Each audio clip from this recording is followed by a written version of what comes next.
आज के इस वीडियो सेशन में हम लोग देखते हैं आपका एग्जाम सेट नंबर 2, जो कि आपके से पूछा गया था 2019 के बोर्ड एग्जाम में आया था। ठीक है, तो आज इसको हम लोग सॉल्व करेंगे। तो वीडियो को स्टार्ट करने से पहले एक बात मैं कहना चाहूँगा दोस्तों, आप लोग वीडियो को लास्ट तक जरूर देखें, क्योंकि बहुत ही इंपॉर्टेंट होने वाला है।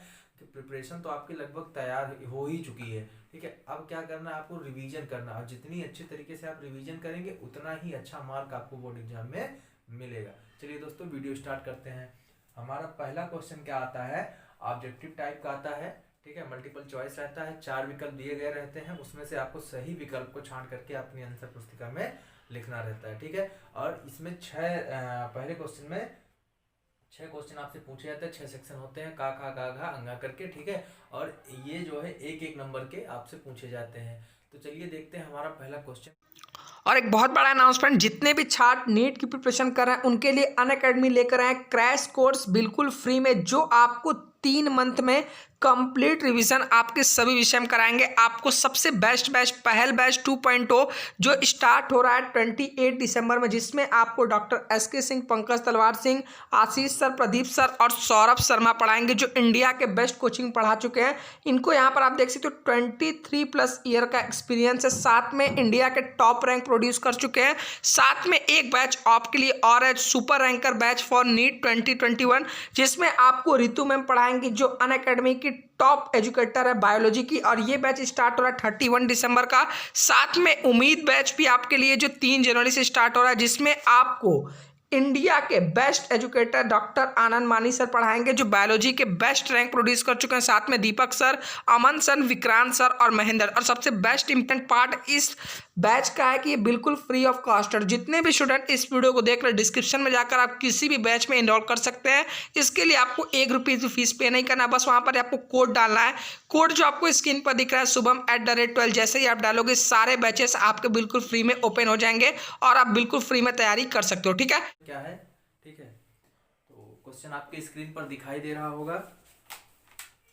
चलिए, पहला क्वेश्चन हमारा पूछा जा रहा है, निम्नलिखित में से किसमें प्रति एकक कोष्ठिका परमाणुओं की संख्या कुल 2 है। कह रहा है निम्न में से किसमें प्रति एकक कोष्ठिका परमाणुओं की संख्या 2 है। ठीक है, तो इसमें 2 होती है, और इसका जो आपको विकल्प दिया गया है, फलक केंद्रित घनीय एकक कोष्ठिका। दूसरा विकल्प दिया गया है अंतः केंद्रित घनीय एकक कोष्ठिका। तीसरा विकल्प दिया गया आद्य घनीय एकक कोष्ठिका, और चौथा विकल्प दिया गया है निम्न में से कोई नहीं।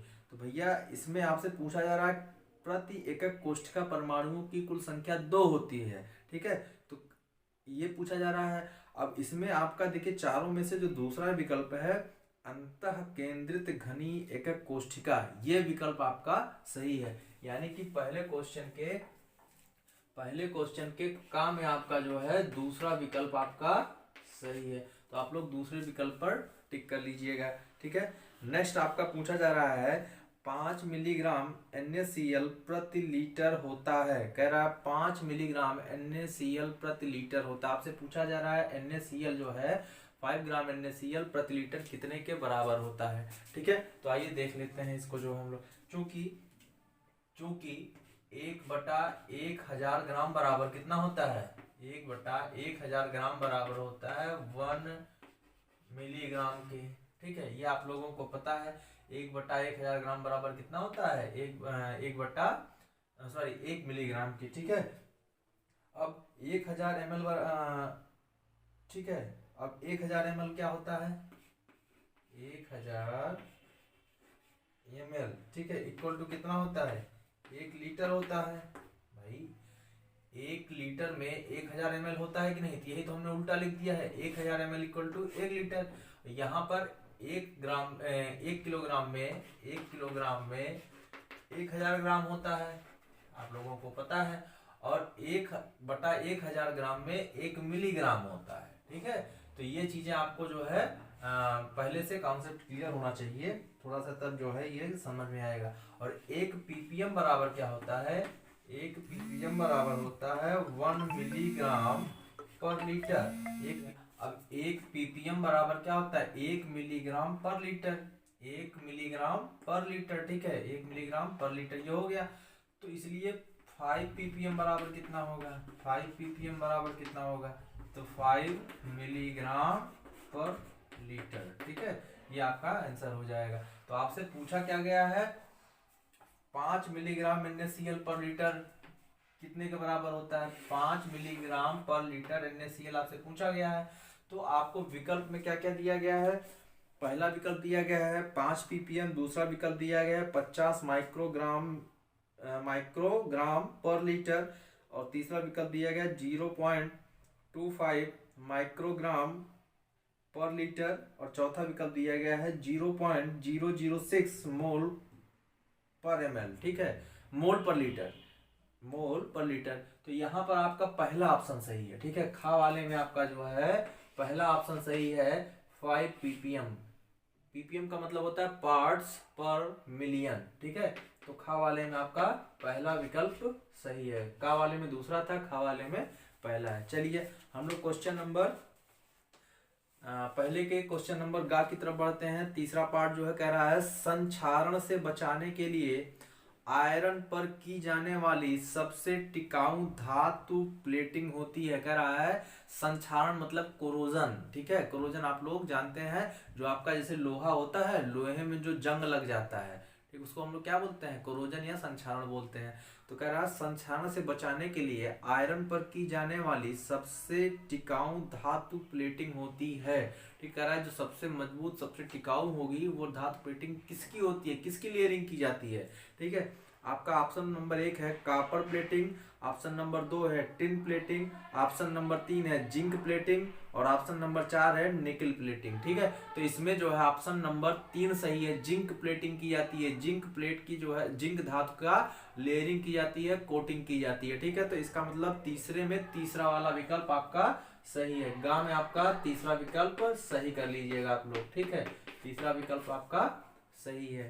ठीक, चलिए नेक्स्ट आपसे पूछा जा रहा है प्रथम कोट की अभिक्रिया के 50% पूरा होने में लगा लगभग समय होता। कह रहा है कोई आपका प्रथम कोट की कोई एक अभिक्रिया दी गई है। ठीक है, प्रथम कोट की कोई एक अभिक्रिया दी गई है, केमिकल रिएक्शन दिया गया। आपसे पूछा क्या जा रहा है कि इसका जो 50% पूरा होने में कितना समय लगभग लग जाता है। ठीक है, कितना समय लगभग लग जाता है। तो आप सभी लोगों को पता है कि जितना अर्धायु काल होता है, ठीक है, कोई वस्तु कोई अभिक्रिया अपना 50% अपने अर्धायु काल के लगभग आसपास के समय में पूरा कर लेती है। ठीक है, तो इसका मतलब जो है यहाँ कह रहा है 50% होने में लगा समय। अब वही आपसे पूछा जा रहा है, तो विकल्प देखिए क्या दिया गया है, टी हाफ। टी हाफ का मतलब होता है आपका अर्धायु काल, T1/2 या टी हाफ इसको बोला जाता है, इसको कहा जाता है अर्धायु काल। ठीक है, अर्धायु काल का लगभग 1.1 गुना। दूसरा विकल्प दिया गया अर्धायु काल का लगभग 2.2 गुना, या फिर तीसरा विकल्प दिएगा टी हाफ का 3.3 गुना, या टी हाफ का लगभग 4.4 गुना। तो ठीक है दोस्तों, इसमें हमारा पहला विकल्प सही है। ठीक है, घा में हमारा पहला विकल्प सही है 1.1 गुना, किसका, टी हाफ का।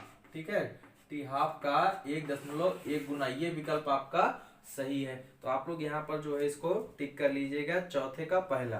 ठीक है, क्वेश्चन नंबर 1 में चौथे का पहला सही है। फिर क्वेश्चन नंबर 1 में हम पांचवा नेक्स्ट देखते हैं। कह रहा RNH2CHCl3 प्लस KOH। RNH2 मतलब प्राथमिक अमीन, प्राइमरी अमीन है, प्लस CHCl3 का मतलब आपसे क्या पूछा जा रहा है, क्लोरोफॉर्म कह रहा है। KOH का मतलब पोटेशियम हाइड्रोक्साइड यानी कि क्षार है, एल्कोहलिक। ठीक है, एल्कोहलिक क्षार है की अभिक्रिया कहलाती है। कह रहा है कि इन तीनों की आपस में जो कंबाइंड रिएक्शन होती है उस अभिक्रिया को आप लोग क्या नाम देते हैं। तो रिएक्शन को देख करके ही समझ, इस रिएक्शन में क्या होगा, जो आपका RNH2 प्लस CHCl3 यानी कि क्लोरोफॉर्म प्लस एल्कोहलिक KOH, ठीक है, ये आपस में रिएक्ट करते हैं तो आपको एक विशेष प्रकार का दुर्गंध युक्त वाला यौगिक प्राप्त होता है, जिसे आप लोग आइसोसाइनाइड बोलते हैं। ठीक है, और यहाँ इस रिएक्शन में आपको एल्किल आइसोसाइनाइड प्राप्त होगा। क्यों, क्योंकि आपने प्राइमरी अमीन R ले रखा है ना, RNH2 ले रखा है ना, तो RNC प्राप्त होगा। इसे हम लोग क्या बोलते हैं, एल्किल आइसोसाइनाइड बोलते हैं। जो आइसोसाइनाइड होता है यह दुर्गंध युक्त, मतलब बहुत ही अजीब सा मतलब तीक्ष्ण गंध वाला एक यौगिक होता है। ठीक है, तो इसमें आपका देखिए विकल्प नंबर पहला दिया गया है युग्मन अपक्रिया, दूसरा कार्बिल अमीन अपक्रिया, तीसरा हाफमैन ब्रोमाइड अपक्रिया, चौथा स्मिट अपक्रिया। तो भैया इसमें जो आपका विकल्प नंबर 2 सही है, कार्बिल अमीन अपक्रिया। ठीक है, कार्बिल अमीन अपक्रिया। तो यानी कि जो है इसमें जो है आपका दूसरा विकल्प सही है। नेक्स्ट बढ़ते हैं हम लोग चा की तरफ। ठीक है, नेक्स्ट हम लोग चा की तरफ बढ़ते हैं। पूछा जा रहा है डीएनए में कौन सा क्षारक नहीं होता है। कह रहा है डीएनए में कौन सा नाइट्रोजनस बेस नहीं होता है। ठीक है, और आपके विकल्प दिए गए हैं थायमीन, साइटोसिन, यूरेसिल और एडेनिन। ठीक है, कह रहा है डीएनए में कौन सा नाइट्रोजनस बेस नहीं होता है। ठीक है, तो आपसे 4 विकल्प दिया गया, थायमीन, साइटोसिन, यूरेसिल और एडेनिन। जब मैंने आपको बायोमॉलिक्यूल पढ़ाया था तो वहां ये चीजें आपको क्लेरिफाई की थी। ठीक है, हालांकि इस बार सिलेबस से हट गया, फिर भी हम लोग देख ही लेते हैं। देखिए डीएनए का मतलब होता है डीऑक्सीराइबोस न्यूक्लिक एसिड। क्या होता है? Deoxyribose nucleic acid pentose sugar होती है, उसमें से ऑक्सीजन रिमूव हो जाता है, इसीलिए इसको बोलते हैं डीऑक्सीराइबोस। ठीक है, तो राइबोस शर्करा से एक ऑक्सीजन निकल जाता है, इसलिए डीऑक्सीराइबोस हो गया। न्यूक्लिक एसिड यहाँ पर देखिए नाइट्रोजनस बेस 2 टाइप के होते हैं। कौन कौन से? एक तो होता है प्यूरिन और दूसरा होता है पिरिमिडीन। ठीक है, प्यूरिन और पायरिमिडीन। ठीक, यहाँ होता है एडेनिन, ग्वानिन, यहाँ होता है थायमीन, साइटोसिन और यूरेसिल। ठीक है, अब क्या होता है एडेनिन, ग्वानिन और थायमीन, साइटोसिन ये चारों डीएनए में पाए जाते हैं। किसमें पाए जाते हैं? डीएनए में पाए जाते हैं। वहीं पर आपका जो यूरेसिल होता है वो थायमीन के स्थान पर थायमीन को रिप्लेस कर देता है। कौन? यूरेसिल।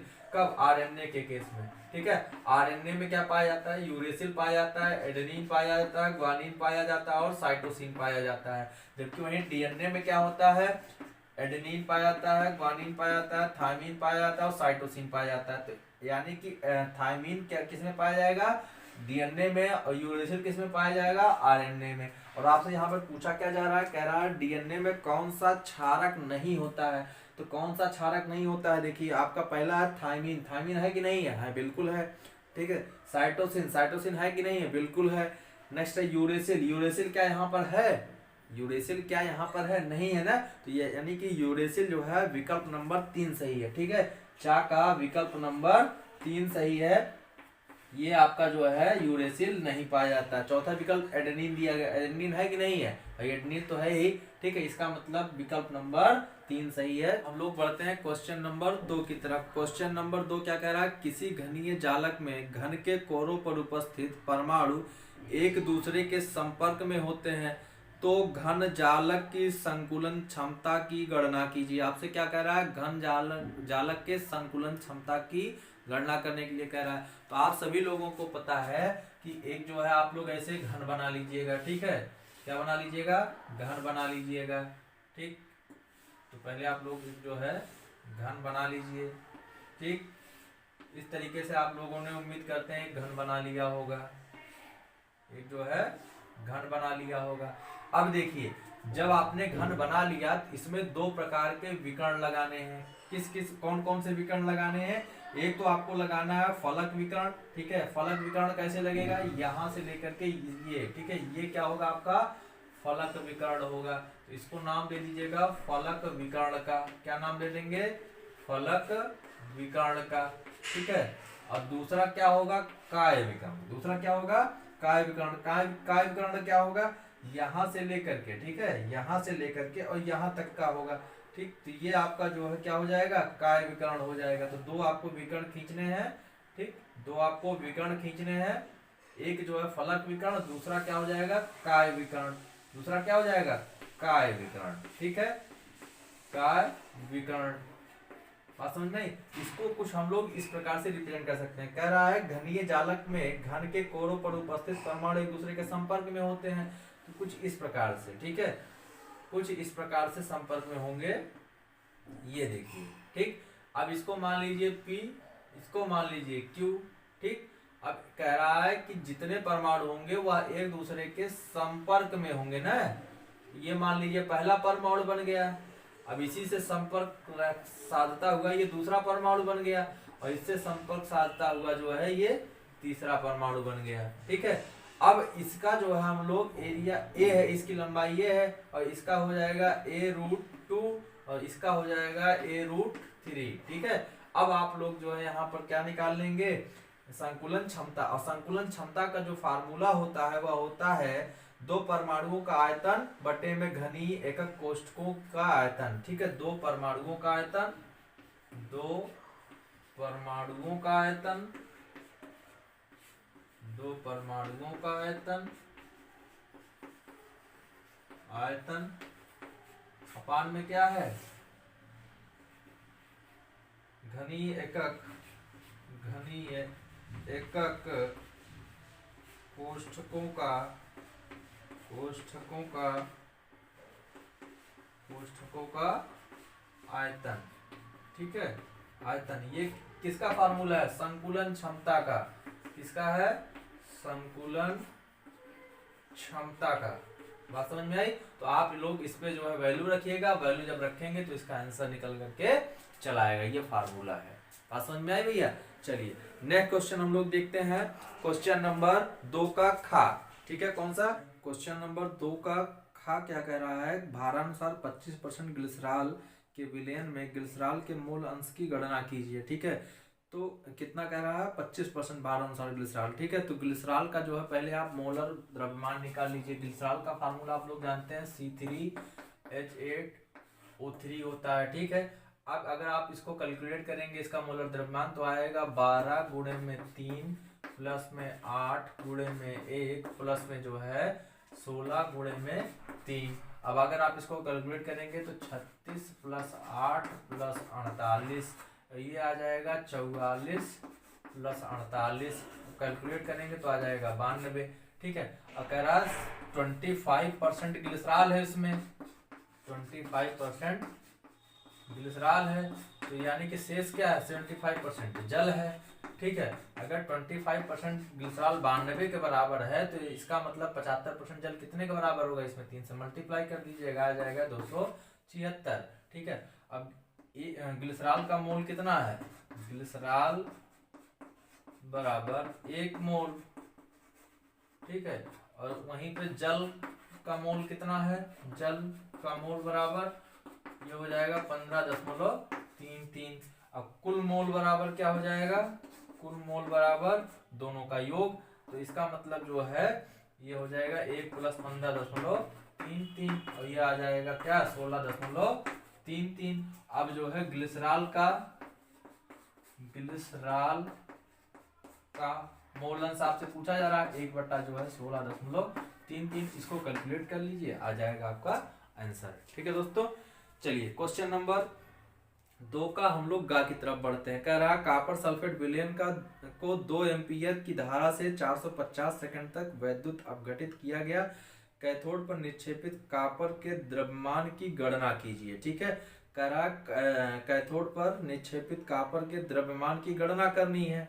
ठीक है, अब देखिए यहाँ पर आप लोगों को पता है, आप लोगों ने एक फार्मूला पढ़ा होगा Q=IT, Q=IT, I की वैल्यू 2, T की वैल्यू 450 सेकेंड, आ जाएगा कितना, 900। ठीक है, अब आप जो है 900 कूलाम। ठीक, अब आप जो है ये देख लीजिएगा कि अच्छा 2, तो चूंकि 2 गुणे 96,500 से प्राप्त होता है 63 ग्राम कॉपर। ठीक है, इसलिए 900 कूलाम से प्राप्त होगा कितना कॉपर, आप लोग निकाल लीजिएगा। ठीक है, आप लोग निकाल लीजिएगा डिवाइड कर करके। ठीक, चलिए नेक्स्ट क्वेश्चन है 2 का घात, चयनात्मक उत्प्रेरण को उदाहरण सही समझाइए। तो भैया ये क्वेश्चन आपके सिलेबस से इस बार हटा दिया गया, इसको पढ़ने की कोई आवश्यकता नहीं है। नेक्स्ट क्वेश्चन हम लोग बढ़ते हैं क्वेश्चन नंबर 3 की तरफ। 3 का क्या कह रहा है, 9 ग्राम ग्लूकोज को 500 ग्राम जल में घोला गया, 1.013 बार दाब पर विलयन का क्वथनांक ज्ञात कीजिए। ठीक है, तो यहाँ पर आइए हम लोग देख लेते हैं, उसके पहले इसको हम लोग मिटा लेते हैं। ठीक है, देखने के पहले इसको हम लोग मिटा लें, थोड़ा स्पेस खाली हो जाए, फिर इसके बाद हम लोग क्वेश्चन को कर लेते हैं। ठीक है दोस्तों, चलिए अब देखिए यहाँ पर दिया गया है क्या, विलेय WV, विलेय WB दिया गया है। WB का वैल्यू कितना दिया गया है? 9 ग्राम। ठीक है, इसके अलावा विलेय का मोलर भार दिया गया है। विलेय का मोलर भार कितना दिया गया है? 180। कैसे आया 180? C6H12O6। अब ये आ जाएगा 6 दूना 12, सॉरी ये 12 गुणे 6, ठीक है, और ये प्लस 12 गुणे 1 प्लस 6 गुणे में 16, ये हो जाएगा 96, ये हो जाएगा 12, ये हो जाएगा 72, और 72 में 12 जोड़ेंगे तो आ जाएगा 84, और 84 प्लस 96, 96 का ये 6 इधर जाएगा तो 90, ये भी 90, 90, 90, 180। ठीक है, इस तरीके से यहाँ पर इसका मोलर भार 180 आ गया। और क्या दिया गया आपको यहाँ पर? WA दिया गया है। WA दिया गया कितना? 500 ग्राम। ठीक है, और क्या दिया गया है? KB दिया गया है। KB दिया गया, कितना दिया गया है? 0.52 किलोग्राम पर मोल दिया गया है। ठीक, और कुछ दिया गया है? हाँ, दाब दिया गया है। दाब कितना दिया गया है? 1.013 बार दिया गया है। तो आपको इसको करने के लिए एक फार्मूला पता होगा, delta T equal to KB into में WB इंटू में 1000 अपान में MB इंटू में WA। ठीक है, ये आप जो है इसकी वैल्यू यहाँ से रखेंगे। देखिए, डेल्टा T की वैल्यू निकालनी है, KB की वैल्यू आपको यहाँ पर दिया गया है, WB की वैल्यू आपको जो है WB की वैल्यू यहाँ पर दी गई है, 1000 है ही ये। MB की वैल्यू आपका ये दिया गया है। ठीक है, और इसके बाद WA की वैल्यू आपको जो है ये 500 ग्राम दिया गया है। तो इन सबको आप लोग कैलकुलेट कर लीजिएगा, आपका आंसर निकल करके चला आएगा इसी फार्मूले से। ठीक, नेक्स्ट क्वेश्चन क्या कह रहा है? कोलराउस के नियम को समझाइए। 3 कक्षा है, कोलराउस के नियम को समझाइए। तो किसी भी विद्युत अपघट्ट में अनंत तनुता पर उसकी मोलर चालकता धनायनों तथा ऋणायनों की जो है अनंत तनुता पर उसके मोलर चालकता के योग के बराबर होती है। ठीक है, ये चीज बताया गया कोलराउस के नियम में। वहां पे एक फार्मूला भी दिया गया था। क्या था formula? Lambda m at infinity equal to V plus lambda 0 to infinity plus lambda V minus lambda 0 to infinity. ठीक है, ये आपका जो है कोलराउस के नियम का एक इक्वेशन निकल करके आया था, तो वो जो आप लोग नोट कर लीजिएगा। ठीक है, नेक्स्ट क्वेश्चन क्या कह रहा है? मिसल निर्माण की क्रियाविधि समझाइए। तो भैया तीसरे का जो गा है, मिसल निर्माण की क्रियाविधि आपके सिलेबस से हटा दिया गया है। तीसरे का घा क्या कह रहा है? आवर्त सारणी में ऑक्सीजन परिवार के तत्वों के असमान व्यवहार को कारण सहित समझाइए। तो भैया ये जो है चूंकि ऑक्सीजन का आकार छोटा होता है, विद्युत ऋणात्मकता अधिक होती है, वैकेंट डी ऑर्बिटल उपस्थित होता है, इस कारण से जो है ये असमान व्यवहार प्रदर्शित करते हैं। आप सभी लोगों को पता है। ठीक, ऑक्सीजन फैमिली के तत्व जब हमने पढ़ाए थे पी ब्लॉक एलिमेंट्स, तो वहां पे हमने ये सारी चीजें डिस्कस की थी।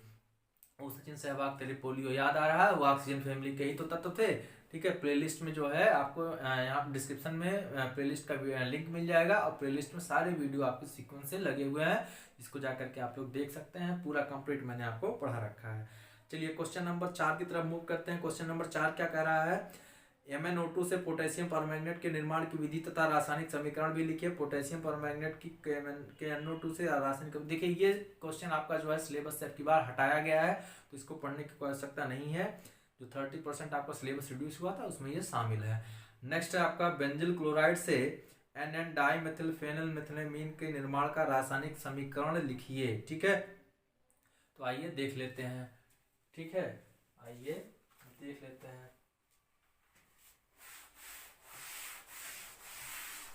अब यहाँ पर क्या है? Benzyl chloride. ठीक है, बेंजिल क्लोराइड का फार्मूला क्या होता है आप लोग पहले जानते हैं। पहले एक बेंजीन रिंग बनाते हैं हम लोग, और उस बेंजीन रिंग में जो है एक CH2Cl जोड़ देते हैं। ये आपका हो गया बेंजिल क्लोराइड। क्या हो गया? Benzyl chloride. ठीक, अब इसकी क्या हम लोग किसके साथ करा देते हैं? NHCH3 का whole twice di methyl amine से करा देते हैं, तो बन क्या जाता है? यहाँ पर आपका जो है ये आपका बेंजीन, ये C डबल बॉन्ड O, ठीक है, ये C डबल बॉन्ड O, यहाँ से एक N, और ये आपका जो है CH3 मेथिल ग्रुप, ये दूसरा CH3। ठीक, अब इसका हम लोग क्या कराते हैं, लिथियम एल्यूमिनियम हाइड्राइड की उपस्थिति में इसका अपघटन कराते हैं। तो अपघटन कराने के बाद क्या हो जाता है, ये जो है ये कन्वर्ट हो जाता है NN डाई मेथिल फेनिल मेथनेमीन में। ठीक है, ये आपका कन्वर्ट हो जाएगा CH2, ठीक है, N CH3 CH3, ठीक है, इसको बोलते हैं NN डाई मेथिल फेनिल मेथनेमीन। ठीक है भैया, तो आप लोग जो है इसको लिख लीजिएगा या स्क्रीनशॉट ले लीजिएगा। चलिए, इसके बाद आपका आता है क्वेश्चन नंबर 7 का गा, करा टेफ्लॉन मेलामीन टेरिलीन के निर्माण तथा रासायनिक समीकरण लिखिए। तो पॉलीमर आपकी बार आपका पूरा जो है चैप्टर ही हटा दिया गया है, तो कोई ज़रूरत नहीं है। नेक्स्ट आपका जो है साबुन क्या है, पारदर्शी पोटेशियम साबुन के निर्माण की विधि तथा रासायनिक समीकरण लिखिए, ये भी जो आपका सिलेबस से हटा दिया गया है। ठीक है, नेक्स्ट आपका सिद्ध कीजिए प्रथम कोट की अभिक्रिया में 99.9% पूरा होने में लगा समय आधायु काल यानी T½ का 1/10 गुना होता है। ठीक है, तो आइए इसको हम लोग देख लेते हैं। ठीक है, पहले इसको हम लोग हटाएं मिटाएं, फिर इसके बाद देखते हैं क्वेश्चन नंबर 5 का देखना है। ठीक है, क्वेश्चन नंबर 5 का देखना है। अब देखिए क्वेश्चन नंबर 5 का क्या कह रहा है, प्रथम कोट की अभिक्रिया के लिए, प्रथम कोटि की अभिक्रिया। ठीक है, इसमें क्या होता है, T 99.9% कह रहा है और ये आपका T½ हो जाएगा। ठीक है, दोनों का आप लोग जो है तुलनात्मक अध्ययन कर रहे हैं ना, log A/A- होता है, T½ क्या होता है, प्रथम कोट की अभिक्रिया के लिए log A/A-x। यहाँ बाकी जो होता है समान होता है उसको इसलिए कट कर दिया है, तो वहां पर मैंने नहीं लिख रहा हूँ। ठीक है, A/A-x यहाँ पर भी आपका हो जाएगा, इसको 1 कर लीजिएगा, इसको 2 कर लीजिएगा। अब देखिएगा यहाँ पर A क्या है, 100 है। ठीक है, और A-x क्या है, ये जो है 100 माइनस 99.9 और आएगा 0.1% आएगा, 0.1 आ जाएगा। ठीक है, तो वैल्यू को कहाँ रखिएगा, यहाँ पर पुटअप कर लीजिएगा। A की वैल्यू 100 और A-x की वैल्यू जो है ये 0.1। ठीक है, तो 0.1 रख लीजिएगा इसकी वैल्यू, और इसकी वैल्यू जो है इतना रख लीजिएगा। आप लोग इसको कैलकुलेट करिएगा, आपको आंसर मिल जाएगा। ठीक है, सिद्ध हो जाएगा। नेक्स्ट है आपका क्वेश्चन नंबर 5 का खा, एल्यूमिना से एल्यूमिनियम धातु के निष्कर्षण की विधि लिखिए, नामांकित चित्र बनाए, रासायनिक समीकरण भी लिखिए। तो ये क्वेश्चन भी आप लोग जो है आसानी के साथ कर सकते हैं, कोई दिक्कत नहीं है। सॉरी, ये क्वेश्चन जो आपका सिलेबस से अब की बार हटा ही दिया गया है। ठीक है, तत्वों के निष्कर्षण सिद्धांत वाला चैप्टर भी हटा दिया गया है, तो ये जो है आप लोग मत करिएगा। क्वेश्चन नंबर का, सहसंयोजक यौगिकों में उपसा संयोजन समायोजकता ज्यामितीय समायोजकता को उदाहरण सहित समझाइए। तो भैया कोऑर्डिनेशन केमिस्ट्री में ये सारी चीजें बताई गई हैं। कोऑर्डिनेट कंपाउंड जब हमने बताया था, कोऑर्डिनेशन कंपाउंड बताया था, तो वहां पे ये सारी चीजें बताई थी। चलिए, उभयदंती नाभिक राशि समूह क्या है, उदाहरण द्वारा समझाइए। KCN तथा, ये देखिए हटा दिया गया है, ये चीज अब की बार जो है सिलेबस में नहीं है। नेक्स्ट है आपका क्वेश्चन नंबर 6 का फिनाल के इलेक्ट्रॉन रागी प्रतिस्थापन के प्रति सक्रियता को स्पष्ट कीजिए तथा 3 उदाहरण रासायनिक समीकरण। देखिए ये क्या है, जब मैंने अल्कोहल, फिनाल और ईथर बताया था तो वहां पे ये सारी चीजें अच्छे से डिस्क्राइब की थी। एक आपको क्वेश्चन याद आ रहा हो तो पिछले सेट में जो सेट नंबर 1 था वहां पर आपसे एरिल हाइलाइट का पूछा गया था, नाभिक रागी प्रतिस्थापन अभिक्रिया, और यहाँ से आपको फिनाल का पूछ रहा है, इलेक्ट्रॉन रागी प्रतिस्थापन अभिक्रिया। ठीक है, कुछ नहीं है, ये सारी चीजें मैंने आपको जो करा रखी हैं, आप लोग डिस्क्रिप्शन से प्लेलिस्ट का लिंक लीजिएगा और वहां से जाकर के वीडियो को देख सकते हैं। चलिए, क्वेश्चन नंबर 6 का अथवा वाला क्या है, कह रहा है रासायनिक समीकरण दीजिए, क्या होता है जब, ये क्या होता है जब, कैसे प्राप्त करोगे। ये सारे क्वेश्चन मैंने करा रखे हैं, अभी जस्ट आपका प्लेलिस्ट अपडेट किया गया है। ठीक है, वहां पे ये सारे क्वेश्चन आपको मिल जाएंगे, कोई दिक्कत नहीं है। आप लोग जाकर के आसानी के साथ वहां पे प्लेलिस्ट में इसको सर्च कर लीजिएगा और देख लीजिएगा, एक एक रिएक्शन मैंने कराया है। चलिए, इसके मैंने पिछले 5 सालों का कराया, ये तो अभी 2019 का चल रहा है, 2020 का मैं करा चुका हूँ। ठीक, चलिए नेक्स्ट आपका जो है क्वेश्चन नंबर 7। अच्छा देखिए एक बात और है, क्वेश्चन नंबर 6 और क्वेश्चन नंबर 7 में 2 बार दे दिएगा क्या होता है जब और कैसे प्राप्त करोगे। तो चाहे क्वेश्चन नंबर 7 का हो चाहे क्वेश्चन नंबर 6 का हो, मैंने दोनों करा रखे हैं, ठीक है। एक भी सिंगल रिएक्शन मैंने छोड़ा नहीं है क्या होता है जब और कैसे प्राप्त करोगे, क्योंकि इंपॉर्टेंट है। मैंने बार बार पढ़ाया था, जब पढ़ाया तो बार बार कहा था 5 नंबर का पूछा जाता है, 5 नंबर का पूछा जाता है।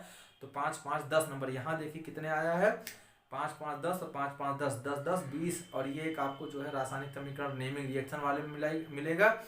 तो 10 10 20 और ये जो आपका 2 22 नंबर का सिर्फ रासायनिक समीकरण पूछा गया है। अब सोचिए 70 नंबर में से 22 नंबर आपको सिर्फ रासायनिक समीकरण लिखने से मिल जा रहा है। क्या चाहिए आपको भाई, 70 नंबर में से अगर 22 नंबर आपको रासायनिक समीकरण, मतलब लगभग लगभग आप कह सकते हैं कि 30% नंबर तो आपको ऐसे ही 33% नंबर मिल जा रहा है, ठीक है। तो ये सारी रिएक्शन मैंने करा रखी है, प्लेलिस्ट से जाकर के आप लोग वीडियो को देख सकते हैं। अब देखिए क्वेश्चन नंबर 7 का अथवा है खा, सॉरी अथवा नहीं है, 7 का खा है, न्यूक्लिक अम्ल क्या है, न्यूक्लिक अम्ल का रासायनिक संगठन समझाइए। देखिए न्यूक्लिक अम्ल बेसिकली क्या होता है, ये जो जितने भी प्रोटीन होते हैं, ठीक है, वो न्यूक्लिक एसिड्स में ही टूटते हैं। न्यूक्लिक एसिड जो उसका बेस होता है उसी से यूनिट होता है, उसी से मिलकर के हमारे प्रोटीन्स का निर्माण होता है, ठीक है। न्यूक्लिक एसिड हमारे शरीर के लिए बहुत ही नितांत आवश्यक है। जितने भी जीवधारी पाए जाते हैं सब में या तो उनका न्यूक्लिक अम्ल डीएनए पाया जाता है या तो आरएनए होता है, ये एक आनुवंशिक पदार्थ होता है, ठीक है। डीएनए मोस्टली जीवधारियों में पाया जाता है, कुछ जीवधारियों में आरएनए भी उनका जो है पाया जाता है, सिर्फ आरएनए पाया जाता है आनुवंशिक पदार्थ के रूप में, जैसे आपका कुछ एक्सेप्शनल वायरस वगैरह हो गए, ठीक है। तो उसमें आरएनए ही उनका जेनेटिक मटेरियल होता है। बेसिकली वायरस के केस में क्या होता है, या तो डीएनए पाया जाएगा या तो आरएनए पाया जाएगा, ठीक है। तो इस वजह से कुछ आरएनए वाले वायरस भी होते हैं, मैक्सिमम में डीएनए पाया जाता है। और ह्यूमंस के केस में क्या होता है, डीएनए और आरएनए दोनों पाया जाता है। बेसिकली ये क्या होते हैं, राइबोस शुगर से बने होते हैं, ठीक है। पेंटोस शर्करा होती है राइबोस शुगर, ठीक।